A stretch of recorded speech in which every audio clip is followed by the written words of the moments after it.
Hai gorgeous, welcome to my place. Terima kasih sudah mengklik video ini. Seorang gadis muda yang bercita-cita ingin membahagiakan orang tuanya harus menghentikan semua rencananya karena perbuatan jahat seseorang yang memanfaatkan keluguannya. Hidupnya yang baru saja dimulai harus terhenti secara sia-sia. Kepergiannya tidak saja meninggalkan tanda tanya, tetapi juga melibatkan beberapa pejabat daerah yang memiliki kepentingan pribadi. Gak pakai lama, watch.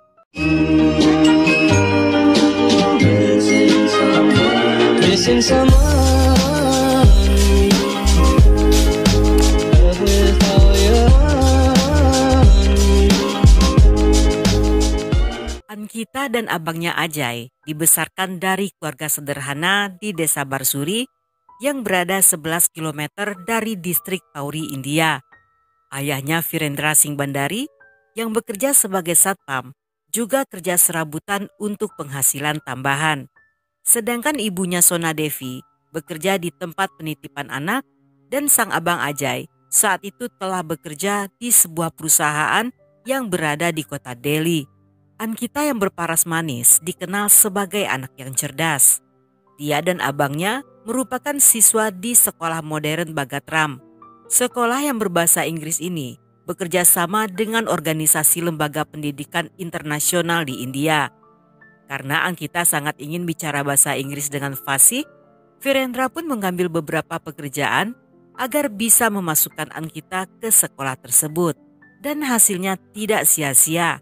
Gadis itu mendapatkan nilai tertinggi dan tamat di tahun 2020. Ankita memiliki cita-cita mulia. Dia bertekad satu waktu nanti akan membangun rumah untuk kedua orang tuanya. Dengan kemampuan bahasa Inggrisnya, Ankita pun memilih untuk bekerja di bidang perhotelan.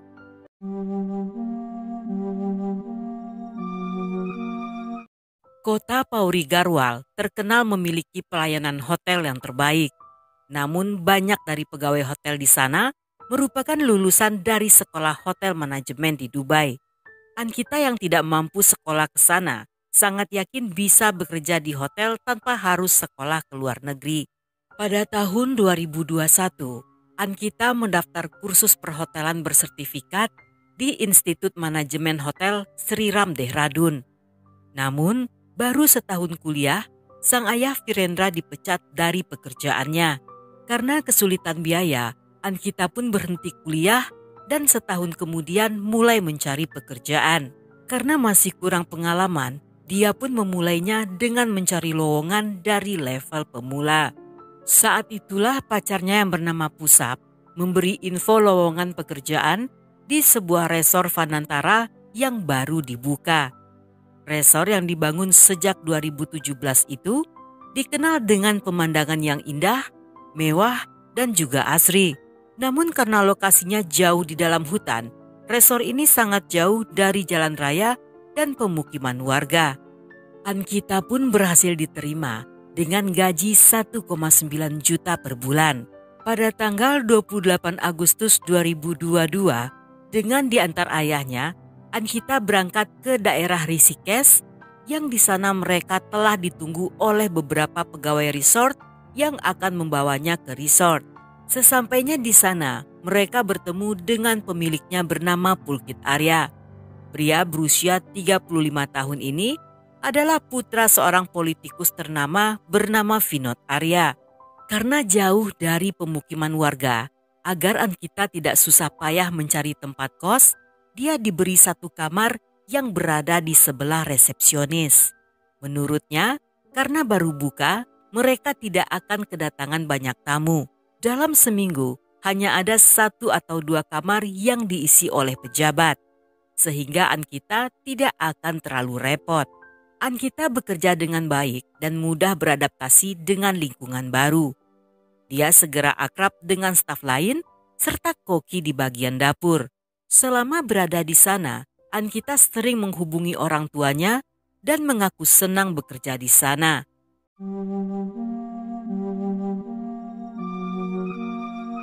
Pada 19 September 2022, bersama 2 orang pegawainya, Pulkit mendatangi kantor polisi dan melaporkan Ankita sebagai orang hilang. Dia mengatakan bahwa sejak pagi gadis itu tidak bisa dihubungi dan ponselnya dalam keadaan tidak aktif. Tetapi entah apa yang terjadi, setelah laporan tersebut, polisi tidak melakukan tindakan apapun. Di hari yang sama, sekitar jam 4 sore, kerabat Virendra yang bernama Abhishek mendapat telepon dari pusat yang mengabari jika Ankita hilang dari resort. Tidak lama setelahnya, Pulkit juga menghubungi Virendra dan melaporkan jika Ankita kabur. Sang ayah yang khawatir, keesokan harinya segera berangkat ke Rishikesh dan melaporkan pada polisi. Tapi sama seperti sebelumnya, walaupun menerima laporan tersebut, mereka tidak melakukan pencarian. Virendra tidak menyerah begitu saja. Dia pun menempuh jalur hukum, tetapi lagi-lagi tidak sesuai harapan karena hukum tidak banyak membantu mereka. Di saat keluarga hampir menyerah, Virendra mendapat informasi dari seorang teman Ankita, sebut saja bernama Anjali. Gadis itu menceritakan tentang chat terakhir di antara dia dan Ankita sehari sebelum Ankita menghilang. Dalam chat tersebut, Ankita mengeluhkan tentang Pulkit yang selalu membuatnya kesal. Menurut Ankita, para pegawai tidak suka dengan kelakuan Pulkit dan antek-anteknya yang merupakan manajer resort bernama Ankit Gupta dan satu staf biasa bernama Saurabh. Mereka sering bertindak kasar dan suka mengganggu staf wanita. Namun walaupun sudah tidak betah kerja di sana, tetapi karena belum sebulan, Anita bertahan agar tetap mendapatkan gajinya. Ankita bahkan mengirimkan screenshot pesan chat di antara dia dan sang bos, yang di sana Pulkit memintanya untuk melayani seorang tamu dan memberikan servis spesial di atas rancak bergoyang. Pulkit mengira Ankita hanya gadis kampung yang akan langsung setuju jika dibayar seharga 2 juta. Tetapi Ankita tetap dengan pendiriannya dan menolak tawaran itu. Pada satu waktu, Pulkit dan Ankit masuk ke kamar Ankita. Saat itu, Ankit sang manajer memaksa untuk menciumnya, namun Ankita berhasil mengelak dan keluar dari kamar. Beberapa hari setelahnya, Pulkit berhasil menipu Ankita dan mengirimnya ke kamar seorang tamu. Ankita yang berhasil keluar dari sana sambil menangis mengadukan perbuatan Pulkit pada salah seorang staf. Dengan bukti chat tersebut, Virendra kembali melapor ke polisi yang sudah bisa ditebak. Laporannya tidak ditanggapi dengan serius. Ketika mengetahui Pulkit putra politikus terkenal, polisi hanya mencatat laporan dan menumpuk berkasnya di atas meja. Hal ini tentunya sudah tidak aneh lagi terjadi di India.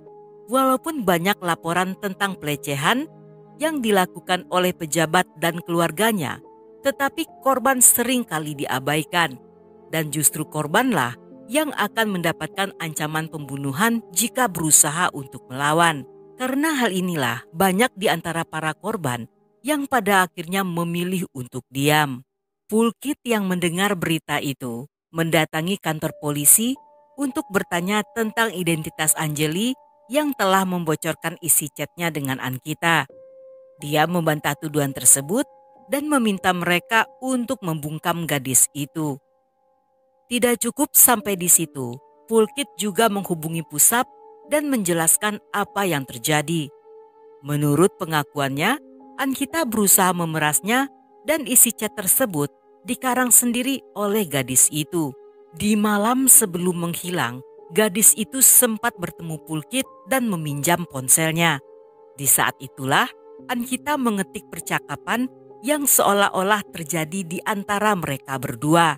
Setelah mengambil screenshot dan mengirim ke nomornya sendiri, Ankita pun mengembalikan ponsel Pulkit. Pulkit mengetahuinya karena Ankita lupa menghapus chat palsu itu. Namun dia baru mengetahuinya setelah berada di rumah dan keesokan harinya saat akan bertanya, Ankita telah menghilang entah kemana. Pulkit bahkan belum menghapus isi chat tersebut. Dan sayangnya, walaupun Pulkit telah bersusah payah menciptakan skenario, tetapi sayangnya tidak satupun orang yang percaya dengan ceritanya.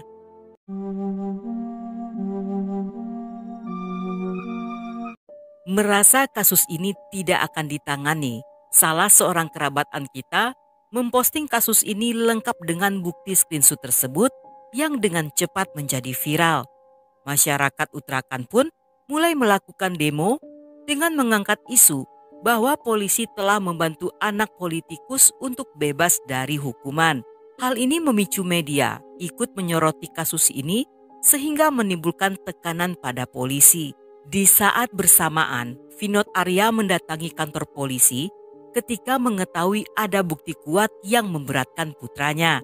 Selama di sana, dia diberi perhatian khusus, sedangkan Virendra ayah Ankita tidak diperbolehkan masuk dan dibiarkan berada di luar selama 5 jam. Walaupun di sana tidak terjadi apa-apa, tetapi hal ini kembali membuat netizen memanas. Mereka melakukan demo di mana-mana dan menuntut keadilan bagi Ankita. Dengan banyaknya tekanan serta sorotan, 4 hari setelah Ankita menghilang, polisi pun memulai penyidikan. Namun masyarakat dan media yang sudah terlanjur marah kembali menekan kepolisian agar menangkap Pulkit. Dan keesokan harinya, polisi secara paksa membawa Pulkit ke stasiun yang telah ditunggu oleh banyak massa yang dengan penuh amarah menghajar pria itu saat masih berada dalam mobil. Mereka melepaskannya setelah puas menghajar Pulkit hingga babak belur.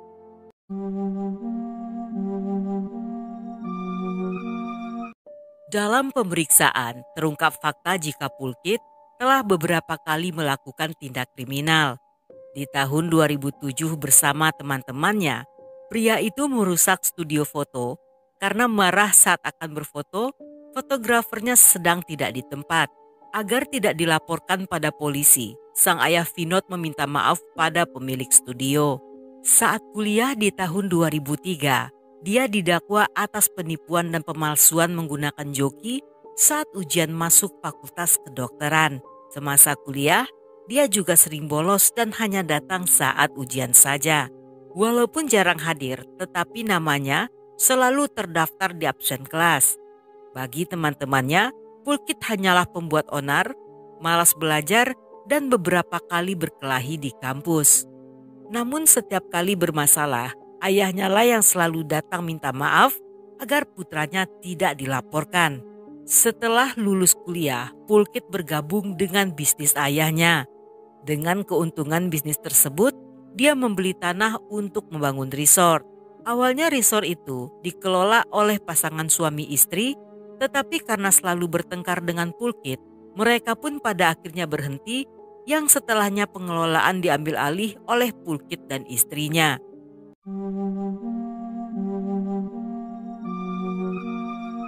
Dalam interogasi, Pulkit menyebut nama Ankit dan Saurabh ikut terlibat. Polisi berhasil menangkap keduanya yang sempat kabur beberapa hari. Setibanya di stasiun, kedua orang ini juga dihajar massa dan polisi tidak berani menghentikannya karena massa terlalu barbar. Menurut pengakuan salah seorang koki resort, pada tanggal 18 September, hari itu Ankita tampak sedang kesal dan bad mood. Gadis berusia 19 tahun itu sempat curhat pada sang koki tentang pertengkarannya dengan Pulkit yang terjadi selama beberapa hari terakhir. Namun belum sempat bercerita banyak, tiba-tiba Ankita terdiam saat Pulkit masuk ke dapur dan tidak jadi melanjutkan obrolan mereka. Sekitar jam 3.30 sore, Ankita memberitahu sang koki jika dia akan pergi karena ada urusan. Dan sejak saat itu, tidak seorang pun yang melihat Ankita kembali ke resort. Keesokan harinya, sang koki melihat Pulkit, Ankit dan Saurabh datang ke resort dan pergi tergesa-gesa. Yang belakangan hari, diketahui mereka bertiga ke kantor polisi dan berpura-pura melaporkan kehilangan Ankita. Pulkit yang telah terdesak dengan alasan merasa bersalah menceritakan kejadian sebenarnya dengan harapan agar bisa dibebaskan. Yang terjadi di hari itu, Pulkit berhasil membujuk Ankita yang sebelumnya marah karena telah dilecehkan oleh Ankit. Dengan alasan minta maaf sambil mengurangi ketegangan di antara mereka, Pulkit mengajak Ankita Ankit dan Saurap untuk berjalan-jalan ke Bendungan Cila. Lokasi tersebut merupakan tempat umum yang sering dikunjungi penduduk setempat untuk jalan-jalan sore. Ankita yang tidak curiga menerima ajakan tersebut. Dengan mengendarai motor, Ankita berboncengan dengan Pulkit dan di motor lainnya Ankit bersama Saurap. Sesampainya di lokasi, ketiga pria itu mulai minum-minum di pinggir jalan. Ankita yang tidak nyaman minta segera diturunkan, yang permintaan tersebut tidak diajukan oleh Pulkit. Dengan kesal gadis itu mengancam jika tidak diturunkan, dia akan membongkar rahasia mereka bertiga tentang adanya layanan special service yang disediakan di resort. Ankita rupanya telah menyadari jika di resort tersebut juga menyediakan layanan esek-esek. Ancaman tersebut membuat ketiganya yang telah mabuk berat mendorong Ankita yang berdiri di tepi bendungan. Gadis itu terjatuh ke dalam air dan meminta pertolongan sambil menangis. Namun alih-alih membantunya, mereka segera kabur meninggalkan Ankita yang perlahan mulai tenggelam. Pencarian jasad Ankita dilakukan selama 2 hari akibat terhalang oleh hujan yang membuat air bendungan keruh. Gadis itu ditemukan pada 24 September sejauh 8 km dari lokasi awal saat terjatuh. Berdasarkan hasil otopsi, menyatakan Ankita memiliki luka benda tumpul sebelum kematiannya. Diduga dia mengalami penyiksaan sebelum didorong ke dalam air dan penyebab kematian akibat sesak nafas karena tenggelam.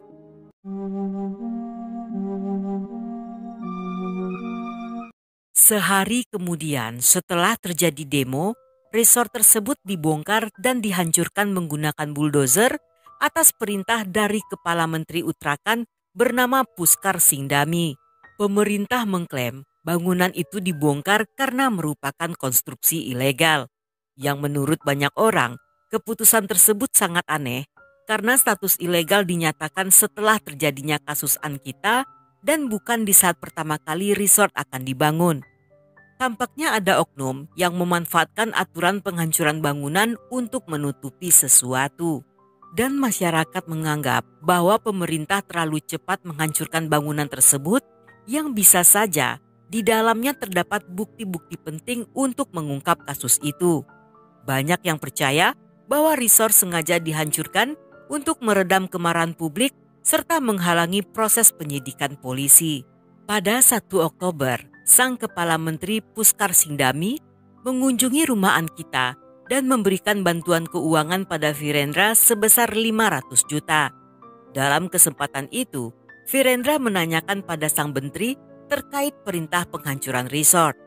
Namun Puskar Singh Dhami kembali menjawab dengan alasan yang sama seperti yang pernah dikatakannya pada media. Saat itu, dengan tegas Virendra mengatakan jika dia ingin keadilan bagi putrinya serta hukuman yang berat bagi ketiga pelaku.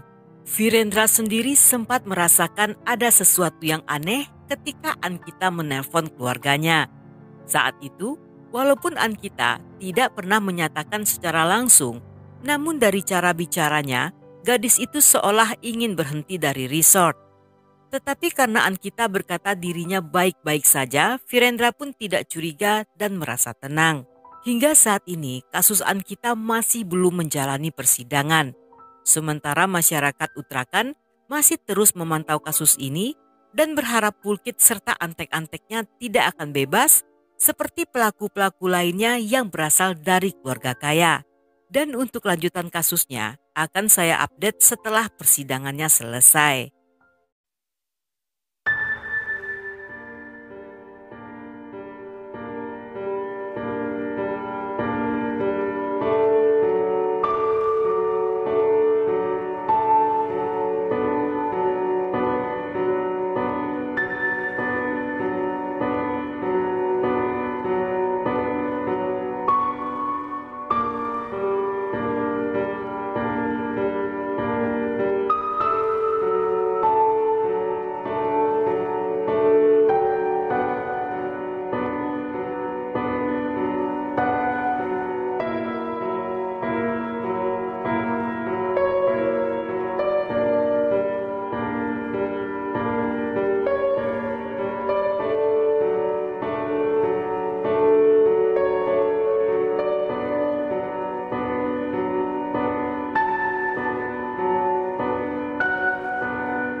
Dan sampai di sini dulu cerita kita kali ini. Semoga kalian suka dengan ceritanya.